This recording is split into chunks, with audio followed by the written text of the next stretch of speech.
Hi, and welcome to episode 4 of Meet Our Team. Today I'm being joined by Jacqueline Conway. Jacqueline, say hi. Hi. Thank you so much for being my 4th guest. Yes, I am so excited about that. Me too. I'm excited for our conversation today. So, want to make it just really informal. The intention of this is for people to get to know who all is behind the scenes of drawchange. I know you've been involved for quite some time and in a few different roles. When I was writing your description of who you are, it was funny because it's like, oh, comma and this, comma and this, comma and that. And I also want to say, if anyone is watching live on Facebook and you have any comments or questions for me and or Jacqueline, you could post them and I'll read them to Jacqueline. So Jacqueline, let's start with, when did you become involved and to what capacity? So I was looking at this and was shocked and also not shocked to see that the first time I filled out the volunteer application was October of 2014, which was 6 years ago, over 6 years ago now. Yeah, so when I first got involved, I was a volunteer, and then I'm not entirely certain, maybe you have a better memory than me, when that morphed into the art therapy and behavior therapy role. And I even taught for a little bit every now and again. Yeah, so there's been a couple different hats for sure. Yeah, that's funny. I can't remember if I put art teacher in your description, but for sure I know you were volunteering for a while, but then I don't know what order things went in. So were you already in school for art therapy at the time? Yeah, so I had just graduated and I had moved to Georgia, and I was just trying to get my feet on the ground in a new city and a new state after living in Massachusetts and Boston for so long. And I think that I had decided that I just needed something more. I needed just a little bit of something to feel fulfilling in my life, and that was when I signed up for the volunteer spot. And I had specialized in art therapy in school, but my major was psychology, and I hadn't yet entered my master's program at that time, but I knew that that was what I still wanted to pursue, was to be a therapist and have that specialization. Yeah, and we'll go back to that, but since then you now have your certification, or what's the proper way to say it? Yeah, so I am licensed and I am a certified art therapist as well. So that is very exciting. And it's funny because I think that you've been there for most of that journey. Yeah, I feel like I have. It's awesome. It's awesome. So my light filter went away. So, what could you, what, if I were to ask you what is art therapy, what would you say? Okay, so it's a loaded question. I think it's become a buzzword as of late, kind of like this mindfulness, therapeutic, trauma-informed. All of these are like buzzwords at the moment that are kind of popular. But art therapy realistically is just an expressive way to move therapeutically and process your emotions. So for a lot of people, this looks like painting or drawing, but for others, it could be writing and poetry and dance and acting. It's just any way that you can put yourself in a creative space. For the therapeutic aspect of it. To be able to process things in a way that it's difficult to talk about. So, and people have this idea that when you go to a therapist, you lay down on a couch and you tell them their problems. And art therapy provides an outlet to express yourself without having to focus on what the other person in front of you is thinking, or to even concentrate too hard on what you're thinking. It takes away the filter. Yeah, so I guess when we're talking about children,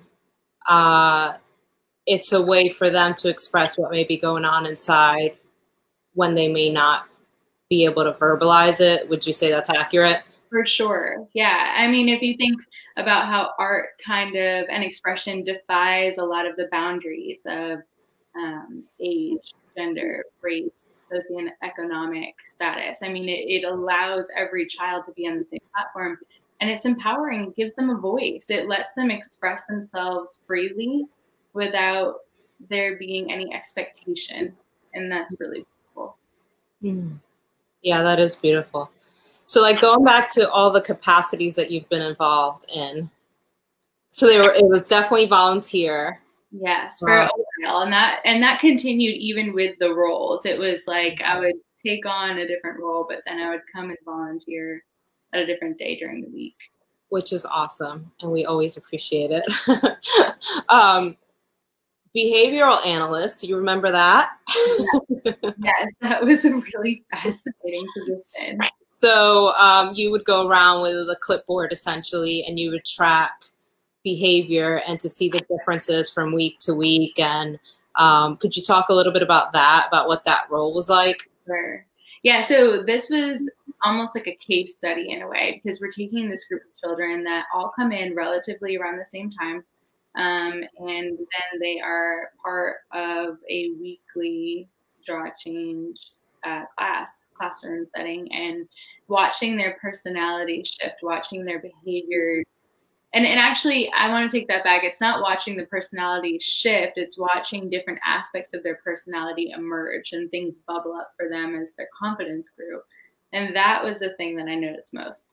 So kind of going week to week and seeing how each child, or the child that came in and was afraid to make eye contact with anybody in the first session, all of a sudden is asking for help or wanting to share with a volunteer what they've created. Or the child that wouldn't speak and was even tearful and emotional and not quite sure where they were, or would get extra critical of their creations, but then stand in front of everyone and ask to be the first one to celebrate their creation at the end. It's cool. It was so cool to watch that. And that was probably the thing I looked forward to most every single week, was watching the difference that I see from week to week.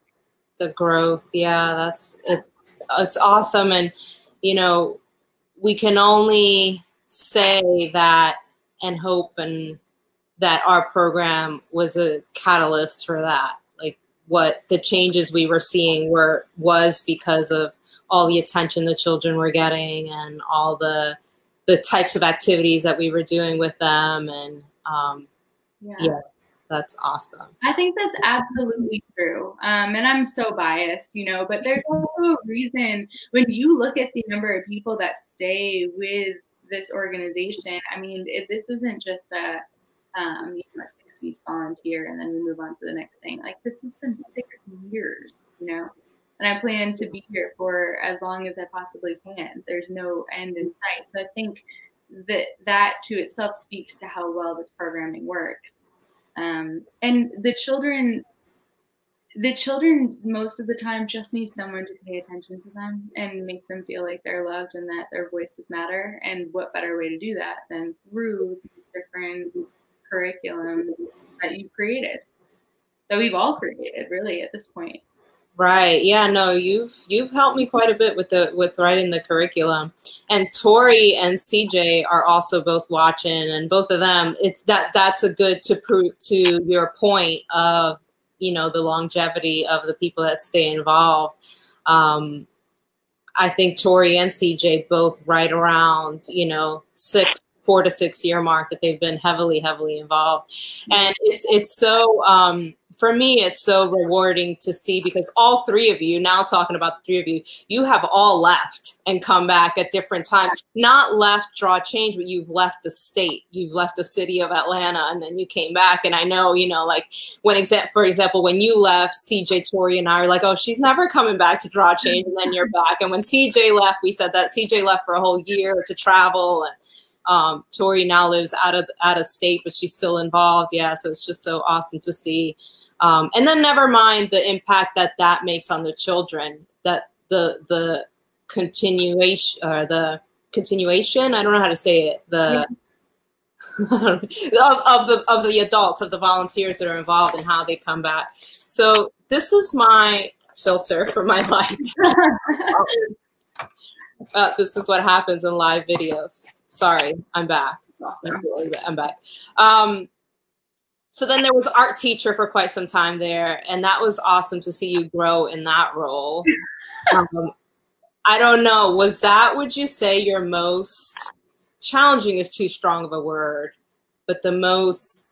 Yeah, it's so interesting. I mean, I think at this point, if I went back and was to be in that role, it might be different. But at that point, it didn't feel as natural as the other roles, I guess, is what I would say. So, and this is so funny. I mean, this is just, everybody is different. And with CJ and Tori watching, it is interesting to consider how all of our different styles come to play.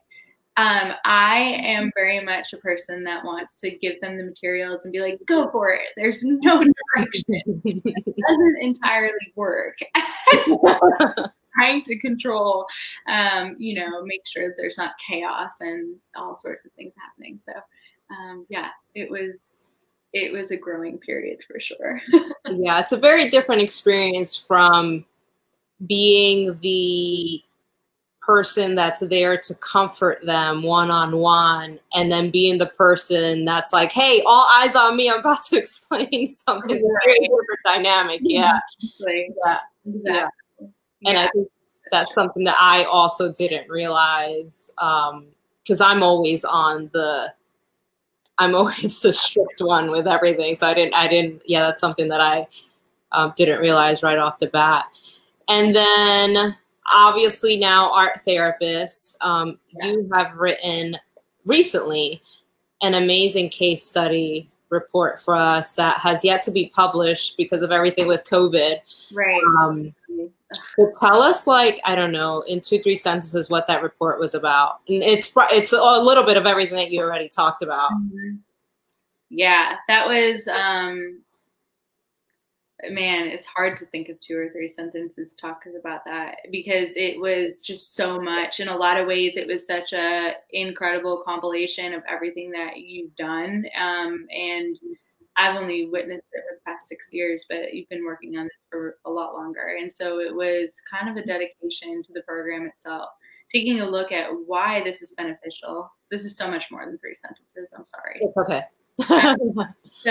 But I think the biggest point that I want to make on that is that this is a long-term plan. This isn't just a short-term, this is our programming and this is what's happening and this is how it's going to take place over the next however long, even more so now that COVID has taken place. If we can create and facilitate a foundation for children and give them this sense of self-worth and freedom at this age, what kind of an adult does that create? And then that adult takes those skills and values and then applies them to their families or their communities. And then what does that community look like? So it just is so much more than just what's happening right now. It's creating layers and layers and layers to build upon itself.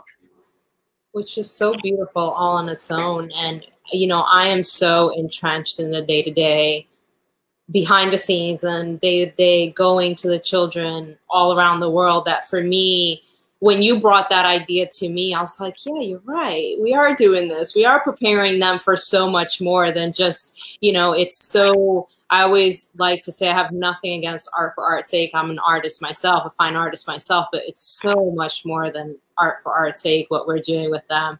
Mm-hmm. And the way I describe it, and I don't know if you would agree, honestly, we never talked about this, is it's that sweet spot between art for art's sake and art therapy, where it's not art therapy because it's not clinical, but it uses art therapy principles to help with the processing of emotions and behaviors that are going on. Mm-hmm. It's intentional. It's every single, I think that's something that people don't realize is how much intention goes into this, how much meaning and effort and consideration to every single aspect goes into creating each one of the programs, each one of the curriculums. Yeah. Yeah. Thank you for that. Mm-hmm.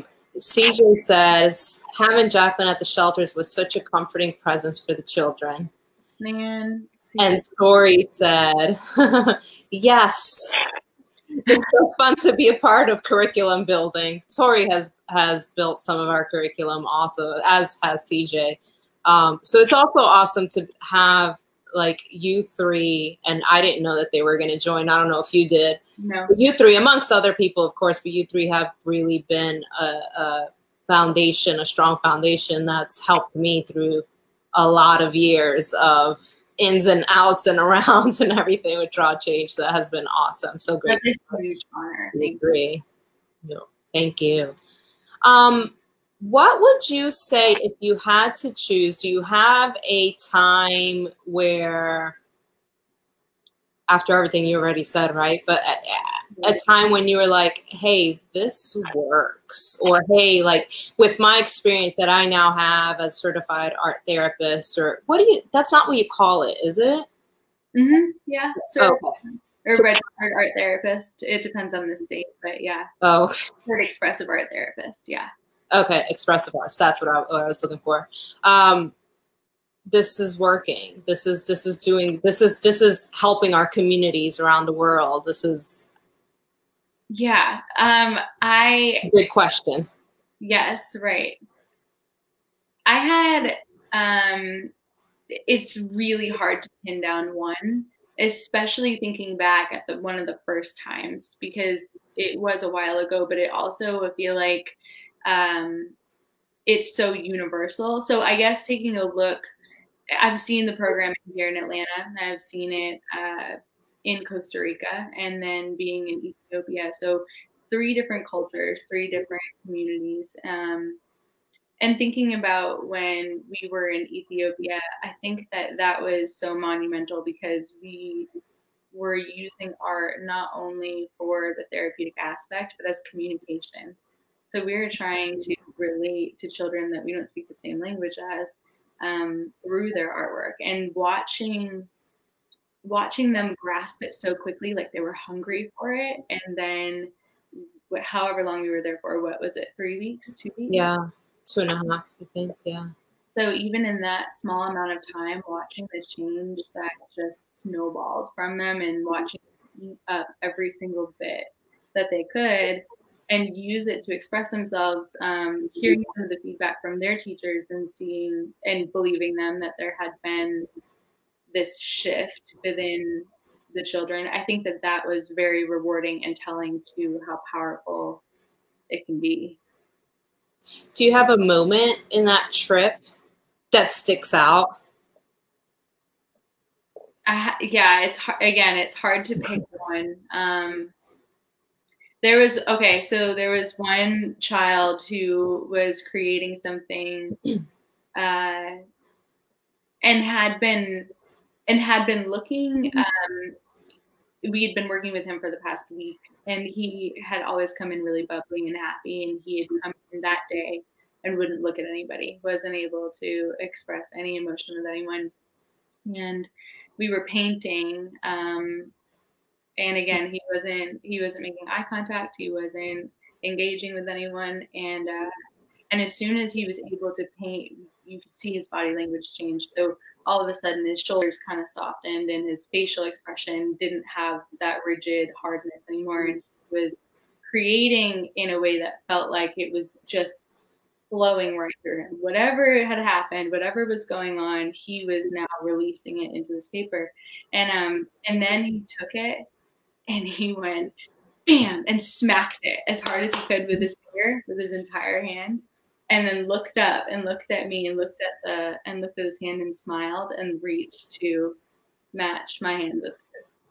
And it was just such an interesting moment. Like, I have no idea what he was thinking about, but I watched all of this emotion, all of this happen, and then reach out to make a connection with somebody who cannot understand you, who cannot understand what it is that you're feeling, but you're just trying to let them know that you're there. Wow. I didn't know that story. Really? Yeah, no. I didn't know that story. That's awesome. Yeah. Yeah, we can only imagine what that child and all the children from our programs are coming to us with. And I think, you know, again, I'm definitely biased, but that's one of the things that makes our program special, is because it doesn't matter. It doesn't matter what you're coming to us with. We're actually not going to even ask you. you know, sometimes the homeless shelters or community centers, they'll tell us like, you know, just so you know, this child XYZ, just so we can, you know, we feel better equipped to work with that child, but we don't typically ever know what is going on with the children. And we're just there to provide that moment for them to express themselves and relax and be in a safe environment and feel held. In our Orlando program, we just started back there at one of our programs like about 3 weeks ago. Tori's crying. She put a little cry emoji. And she said, so sweet. Being in Ethiopia was so powerful. Love that moment, Jacqueline. So maybe you shared it with her. I don't remember. It was, yeah, I don't remember. I just remember, I can picture his face perfectly. Like I can just. That's so awesome. Everything else kind of faded away. That's awesome. So yeah, so it's just, you know, they come to us and it doesn't, we're giving them that moment to, oh, I was telling you about the Orlando program. A child pulled a volunteer aside and said, we were only using pencils and markers, nothing that would really dirty their clothes. But she said, I can't use this because my mom will beat me if I get my clothes dirty. And, you know, whether or not that was true, we don't know. And to us, it doesn't matter. It's just, you know, the volunteers, you know, did the best they can to comfort that child and tell that child, like, it's okay, you know, you're in a safe space. Why don't you use this to make sure, you know, like, so it's not negating that that child may or may not get beat when they go back to their room, but it's just really providing that space for that child to feel open to express that. And I just thought it was so beautiful. I think they handled it perfectly down there in Orlando. And they're focusing on the aspect, they're not giving power to that, right? They're deciding to give power to the ability to express and to continue moving through that, and honoring it, validating it, not making it something that the child needs to fear or not be able to express. I think that's right. Right. Yeah. Yeah. So beautiful. Well, we are at 22 minutes. Is there any parting words, anything you would like the people watching and that will watch later to know that you think they may not know about Draw Change? I think that you have to experience it. You just have to. You have to get involved, and not you have to experience it to know. You just have to experience it. You have to know what this feels like, because once you know, you can't unknow. And it'll propel you to want to find that sense of fulfillment and that sense of purpose within yourself. Whether you want it to or not, it's going to happen. It's like a ripple effect. Yeah, working with Draw Change has totally changed my life in a good way, obviously. That's awesome. Well, thank you so much for all of your involvement. Never mind for this interview, this talk, but I really, really appreciate everything that you've brought to Draw Change and you continue to bring to Draw Change. And like you said, hopefully there will be no end and you'll stay involved forever and ever. Nope, get rid of me now. Thank you again for joining me on episode 4 of Meet Our Team. Bye. Bye.